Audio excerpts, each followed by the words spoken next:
EAMCET apply చేసిన వాళ్ళు, EAMCET apply చేయని వాళ్ళు ప్రతి ఒక్కరు ఈ వీడియో చూడండి. ఎందుకంటే ఎంసెట్ స్టార్టింగ్ నుంచి మీరు బీటెక్‌లో జాయిన్ అయ్యే వరకు ఈ మధ్యలో ఉన్న ప్రాసెస్ మొత్తం మీకు స్టెప్ బై స్టెప్ క్లియర్‌గా ఎక్స్‌ప్లెయిన్ చేస్తాను. సో, బేసికల్ అంటే ఫుల్ డీటెయిల్‌గా కాదు. బేసికల్ ఇన్ఫర్మేషన్ అసలు ప్రాసెస్ ఎలా ఉంటుందనే ఒక చిన్న ఐడియా కోసం మీకు ఐడియా వస్తుంది. సో, నేను ఒకవేళ మీరు ఇంటర్మీడియేట్ సెకండ్ ఇయర్ చదువుతుంటే మీ ఫ్రెండ్ గాని, మీ బ్రదర్ గాని, మీ సిస్టర్ గాని ఎవరున్నా గాని వాళ్ళకి షేర్ చేయండి. నా పాలిసీ ఏందంటే బ్యాక్ బెంచ్ స్టూడెంట్ వరకు కూడా ఈ వీడియో యూజ్ యూజ్ అవ్వాలి. సో, ఎందుకు చెప్తున్నానంటే నా ఎక్స్‌పీరియన్స్ లాస్ట్ 2, 3 ఇయర్స్ నుంచి ఎక్స్‌పీరియన్స్ కొంతమందిది అసలు వాళ్ళు లాస్ట్ అసలు ప్రాసెస్ ఏంటో కూడా తెలియదు. డాక్యుమెంట్స్ ఏమేం కావాలో కూడా తెలియదు. సో, అట్లా అది చాలా రిస్కీ అది. ఎందుకంటే మీకు ఏదైనా మిస్ అయినా గాని మీరు మళ్ళా ఒక 1 ఇయర్ వేస్ట్ చేయాల్సొస్తుంది మీ లైఫ్‌లో. సో, అందుకోసం అని చెప్పేసి మీరు కంప్లీట్‌గా చూడండి. సో, షేర్ కూడా చేయండి. వాళ్ళకి హెల్ప్‌ఫుల్ కూడా అవుతుంది. టాపిక్‌లోకొస్తే ఎంసెట్ అప్లై చేసిన తర్వాత మీకు కొన్ని డేస్ తర్వాత హాల్ టికెట్ రిలీజ్ అవుతుంది. హాల్ టికెట్ రిలీజ్ అయినట్టు మీకు మెసేజ్ వస్తుంది. సో, మీరు మెసేజ్ చెక్ చేస్తూ ఉండాలి.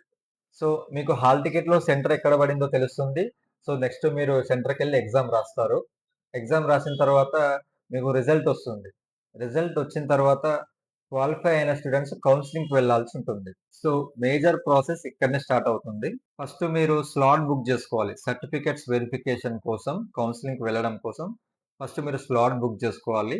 పర్టిక్యులర్ డేట్స్ ఇస్తారు. ఆ డేట్ లోపు మీరు స్లాట్ బుక్ జేసుకోవాలి. సర్టెన్ అమౌంట్ పే చేసి. సో, స్లాట్ బుక్ జేసుకుంటారు. బుక్ జేసుకున్న తర్వాత మీరు సర్టిఫికేట్ వెరిఫికేషన్‌కి వెళ్తారు.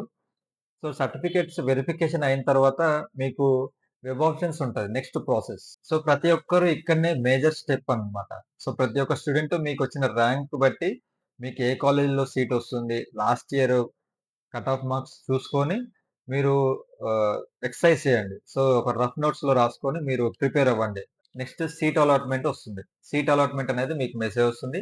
మీకు ఏ కాలేజ్‌లో అయితే సీట్ వచ్చిందో, ఆ కాలేజ్‌కి సంబంధించిన ఫీజ్ సర్టెన్ అమౌంట్ ఫీజ్ అదే రోజు గాని డేట్ ఇస్తారు. ఆ డేట్‌లో మీరు అమౌంట్ పే చేసి సీట్ రిజర్వ్ చేసుకోవాల్సి ఉంటుంది.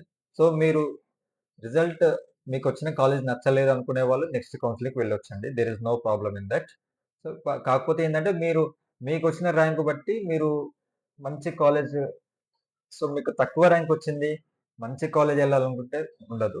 మీకెంత ర్యాంక్ వచ్చిందో ఆ ర్యాంక్ బేస్డ్ చేసుకొని మీరు ఎక్సర్సైజ్ చేయండి. వెబ్ ఆప్షన్స్ పెట్టుకోండి. సో, కాలేజ్‌లో జాయిన్ అవుతారు. ఇది ప్రాసెస్. సో, యాక్చువల్ నా నా ఇంటెన్షన్ ఏందంటే నా ఎక్స్‌పీరియన్స్ ప్రకారం యాస్ ఎ ఇంటర్నెట్ షాప్ మనము రకరకాల స్టూడెంట్స్ వస్తారు చూస్తుంటాం కాబట్టి నా ఎక్స్‌పీరియన్స్ ప్రకారం ఏందంటే నార్మల్‌గా కాలేజ్‌లో మీకు డీటెయిల్‌గా ఇన్ఫర్మేషన్ ఇవ్వరు. సో, మీకు డాక్యుమెంట్స్ ఏమేం కావాలి? ప్రాసెస్ ఎలా ఉంటుంది? కౌన్సెలింగ్‌కి ఏమేమి తీసుకెళ్ళాలని మీకు ఈ ప్రాసెస్ క్లారిటీ అసలు ఎవ్వరు మీకు సరిగ్గా ఇన్ఫర్మేషన్ ఉండడం వల్ల ఏందంటే కొంతమంది స్టూడెంట్స్ లాస్ అవుతున్నారు. ఐ మీన్ వాళ్ళు చాలా ఇబ్బంది పడుతున్నారు. లాస్ట్‌లో వాళ్ళకి టెన్షన్ ఫీల్ అవుతారు. డాక్యుమెంట్స్ ఉండవు సరిగ్గా. స్లాట్ బుక్ చేసుకునే వరకు కూడా మీకు సర్టిఫికేట్స్ రెడీగా ఉండకపోతే ఇబ్బందవుతుందనే ఉద్దేశంతో ప్రతి ఒక్క స్టూడెంట్‌కి ఈ వీడియో షేర్ చేయండి. మీ ఫ్రెండ్స్‌కి, మీ ఫ్యామిలీ మెంబర్స్, మీ బ్రదర్, సిస్టర్స్ ఎవరున్నా గాని ఇంటర్ ఎంపీసీ, బైపీసీ వాళ్ళందరికీ కూడా ఈ వీడియోని షేర్ చేయండి. నెక్స్ట్ అప్డేట్స్ కోసం ఫాలో అండ్ సబ్‌స్క్రైబ్.